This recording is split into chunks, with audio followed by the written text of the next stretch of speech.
할렐루야. 오늘 새벽에 만난 하나님 오신 여러분들 우리 예수님의 이름으로 환영하고 축복합니다.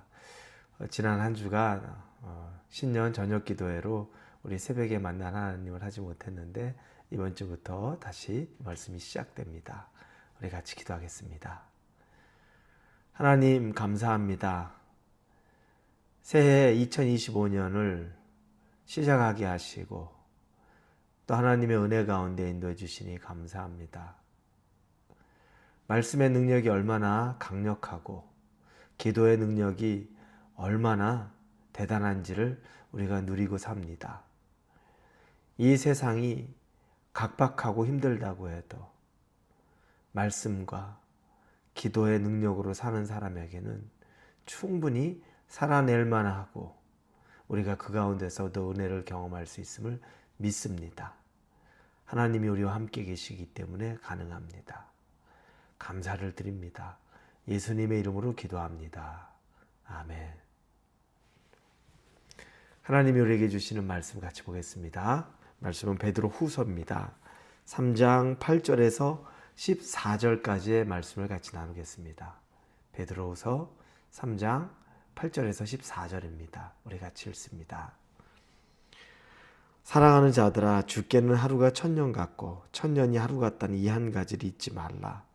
주의 약속은 어떤 이들이 더디다고 생각하는 것 같이 더딘 것이 아니라 오직 주께서는 너희를 대하여 오래 참으사 아무도 멸망하지 아니하고 다 회개하기에 이르기를 원하시느니라. 그러나 주의 날이 도둑같이 오리니 그날에는 하늘이 큰 소리로 떠나가고 물질이 뜨거운 불에 풀어지고 땅과 그 중에 있는 모든 일이 드러나리로다. 이 모든 것이 이렇게 풀어지리니 너희가 어떠한 사람이 되어야 마땅하냐. 거룩한 행실과 경건함으로 하나님의 날에 임하기를 바라보고 간절히 사모하라. 그날에 하늘이 불에 타서 풀어지고 물질이 뜨거운 불에 녹아지려니와 우리는 그의 약속대로 의가 있는 곳인 새하늘과 새 땅을 바라보도다. 그러므로 사랑하는 자들아, 너희가 이것을 바라보나니 주 앞에서 점도 없고 흠도 없이 평강 가운데서 나타나기를 힘쓰라. 아멘.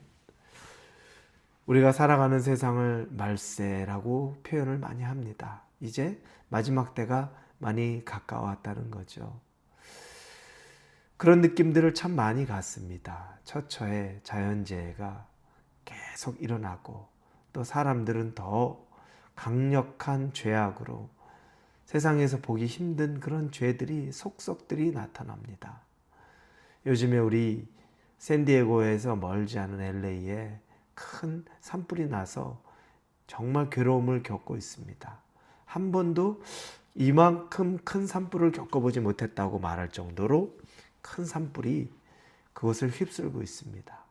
지금은 강풍이 너무 세져서 더 두려운 것은 토네이도, 이런 파이어 토네이도가 생길 수도 있다라는 이야기가 나올 정도입니다. 참 자연재해가 두려운데 이 자연재해가 하나님의 손에 있다는 것 때문에 또 더 두렵고, 그리고 이런 것들이 이제는 계절에 따라 반복되면서 정말 말세에 가까워지는 건가 이런 생각들이 드는 건 뭐 자연스러운 생각일 수 있습니다. 그러나 꼭 우리가 지금 이때만 그런 걸 느끼는 것도 아닙니다. 이 베드로 사도가 이야기하던 그때도 여전히 말세라는 말은 늘 나왔습니다. 이 지금이 마지막 때다, 말세다, 이런 말들이 끊임없이 나왔습니다. 그런데 마지막 때다, 말세다 라고 하는데도 그 마지막 때, 말세가 즉각적으로 이루어지지 않는 걸 보면서 그때 사람들이, 이단들이 말하는 건 예수 그리스도의 재림은 없다, 이런 얘기까지 나오는 겁니다. 뭐 마지막 때라고 늘 얘기했는데, 그런데 이렇게 이루어지지 않는 거 보니까 예수 그리스도의 재림이라는 것도 허구다, 거짓이다. 우리가 예전에 이 베드로 후서 볼 때 살펴봤던 말씀 중에 나오던 내용입니다. 그 사람들에게 베드로 사도가 몇 가지를 이야기하는 장면입니다. 그 중에 첫 번째는 우리 인간의 시간과 하나님의 시간이 다르다는 것을 말합니다. 오늘 본문의 8절에 보면 사랑하는 자들아, 주께는 하루가 천년 같고 천년이 하루 같다는 이 한 가지를 잊지 말라. 하나님의 시간과 우리의 시간이 다릅니다. 우리가 생각하는 천년은 말할 수 없이 긴 시간이라고 말할 수 있지만 하나님이 생각하는 천년은 우리가 생각하는 하루같이 올 수 있다는 겁니다.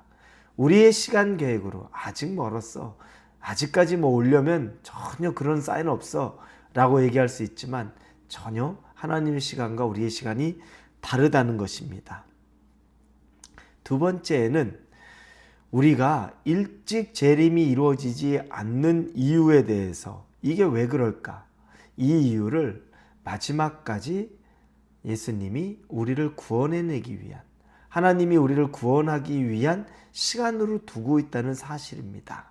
9절에 보면 주의 약속은 어떤 이들이 더디다고 생각하는 것 같이 더딘 것이 아니라 오직 주께서는 너희를 대하여 오래 참으사 아무도 멸망하지 아니하고 다 회개하기에 이르기를 원하시느니라. 이렇게 쓰여 있습니다. 즉 예수님이 재림하지 않는 지금 시간을 두고 있는 이유는, 그분이 늦게 오는 이유는 우리에게 죄인들을 더 구원할 시간을, 그들이 구원받을 수 있는 시간을 더 주기 위한 하나님의 사랑이라는 겁니다. 이게 오히려 우리에게 마지막 한 영혼이라도 더 구원하고 그들에게 생명을 주기 위한 하나님의 계획일 수 있다는 것을 베드로 사도가 이야기합니다. 하나님은 죄인된 우리를 오래 참으신다고 말합니다. 계속 견디고 참습니다. 죄인이면 즉시 심판하실 수 있죠. 즉결 심판하는 장면 구약에 참 많이 봅니다. 그런데 참으시는 겁니다. 인내하시는 겁니다. 왜냐하면 그들이 다시 돌이키고 죄에서 회개하고 하나님에게 나올 수 있는 기회와 시간을 주는 겁니다. 하나님이 우리에게 진노를 급하게 내리기보다는 오히려 회개하도록 기다린다는 것이 바로 베드로 사도의 말입니다. 여러분에게 혹시 여러분이 죄 가운데 있는데 하나님의 징계가 내려오지 않는다고 해서 여러분 안심하십니까? 안심할 게 아니라 오히려 더 이 시간이 회개의 기회를 준다고 믿어야 합니다. 아, 내가 죄 져도 별일 안 일어나는구나, 나한테 뭐 큰 징계 없네, 이게 아니라 회개할 시간과 기회를 주는 것이라는 것을 생각하면 이게 계속적으로 나에게 이런 기회가 있을 거다, 그건 또 다른 이야기입니다. 하나님은 언제까지만 기다리지 않습니다. 언제까지나 하나님이 그냥 무턱대고 기다리는 분이 아니라는 건 오늘 본문 10절에 보면 그러나 주의 날이 도둑같이 오리니 그날에는 하늘이 큰 소리로 떠나가고 물질이 뜨거운 불에 풀어지고 땅과 그 중에 있는 모든 일이 드러나리로다. 주의 날이 도둑같이 온다고 말합니다. 도둑은 사람들이 대부분 잠든 사이에, 없는 사이에 슬금슬금 오죠. 주님이 오시는 날은 우리가 사실 무방비 상태, 잘 방비되지 않고 있을 그때에 오실 수 있다는 겁니다. 두려운 거죠. 이게 정말 두려운 겁니다. 여러분, 예수님이 오실 것은 분명합니다. 그러나 그때는 정말 두려운 가운데 오실 수 있습니다. 우리가 지금 마음을 정리하고 회개하고 하나님에게로 빨리 돌이켜야 될 이유가 있습니다. 우리에게 급하게 오실 때 준비되어 있지 못하고 회개하지 못하는 삶이 되어서는 안 됩니다.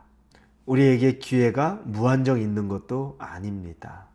우리에게 주어진 이 기회, 회개하고 뜻을 돌이키고 하나님에게 더 가까이 가면서 하나님과의 관계가 회복되고, 그래서 마지막 때 되면 하나님과 함께 할 수 있는 저와 여러분이 되기를 예수님의 이름으로 축원합니다.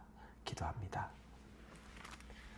하나님, 회개에도 때가 있고 기회가 있습니다. 우리에게 베풀어 주신 은혜의 때가 되게 하시고 기회가 되게 하여 주시옵소서. 예수님의 이름으로 기도합니다. 아멘.